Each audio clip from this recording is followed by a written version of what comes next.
in Phantasialand for their brand new area Rookburgh, here with F.L.Y.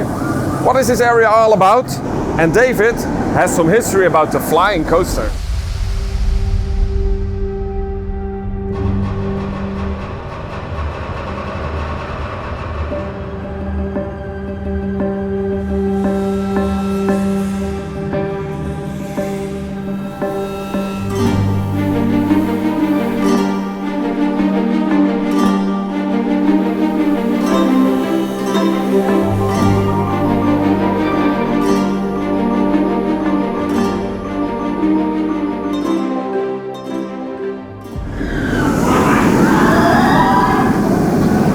Phantasialand is in a transition. All areas are removed and replaced by brand new themed worlds, because that's what they are selling, themed experiences. The wish for a flying coaster existed for quite a long time. 10-12 years ago it was added to the shortlist. At first a different location was considered, at Klugheim. Well, we all know Taron is built over there. The park then preferred a water ride, that became Chiapas. And after that, the park then started developing this new area with, of course, a flying roller coaster. And Vekoma immediately became their partner. For this project, Phantasialand had two wishes. One, the boarding of the train had to be made easy. And two, well, there needs to be a hotel right in this area. As you may know, Phantasialand doesn't have a lot of space. So, for example, on this place used to be a party center, an old simulator, and even some regular houses. The park really wanted to add layers in this section, so they really need to dig deep.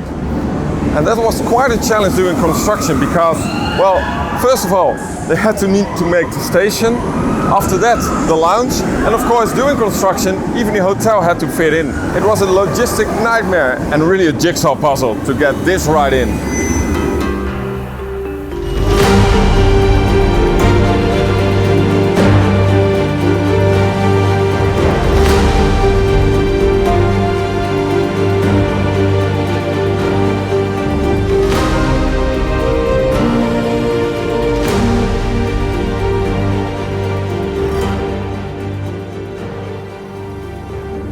The theme of this area is the dream of flying, and they choose for a steampunk theme because of the Berlin Main Street right over there. So you can also sleep in this hotel, and it's called Charles Lindbergh.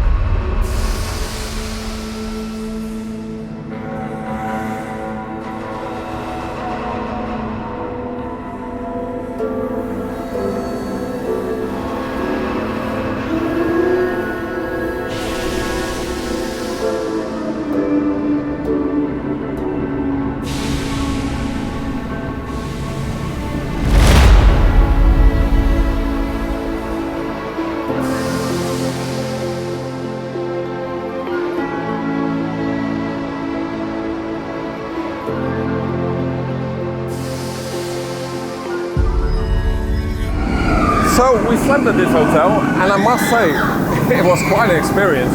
It really felt I was an aeronaut explorer.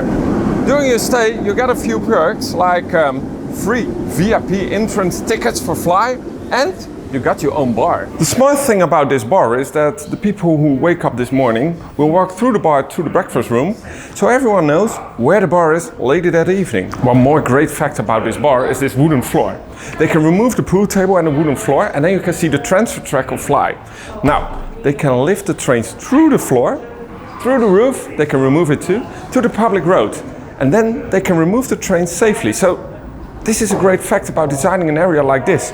You can think about your hotel guests, but your maintenance of the roller coaster is much needed too. So, well, a lot of clever designs even here in the bar.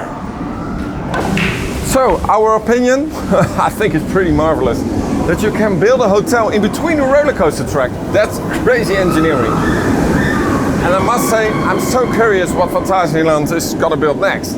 Maybe some dark rides? I don't know, but we do know that when they start a project over here, it's gonna be amazing again.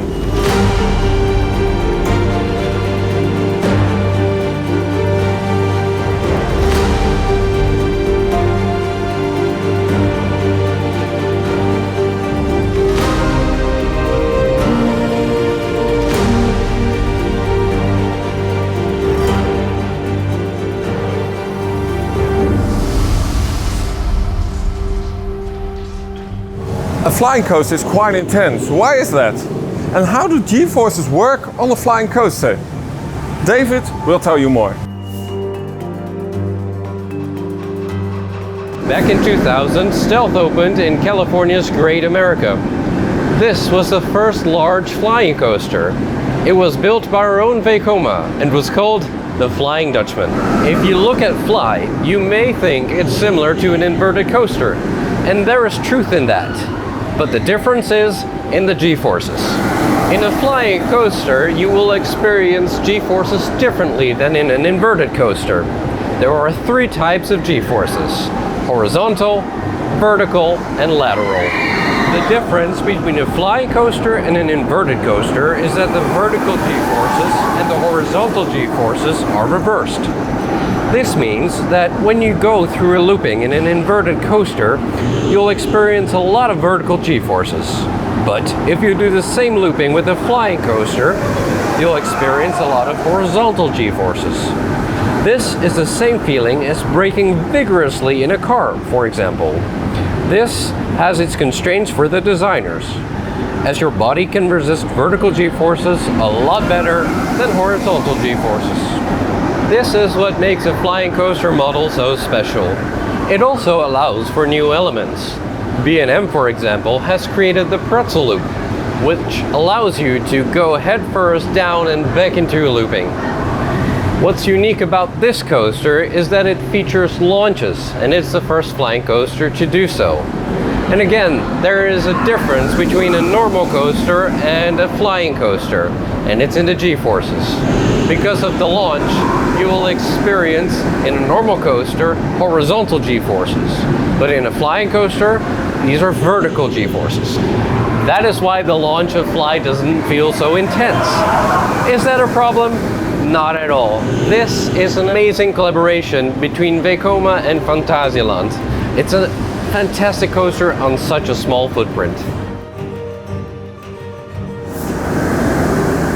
This limited area has 1300 meters of roller coaster track in it. Of course the hotel, but it also has 2 restaurants and even a chocolate workshop.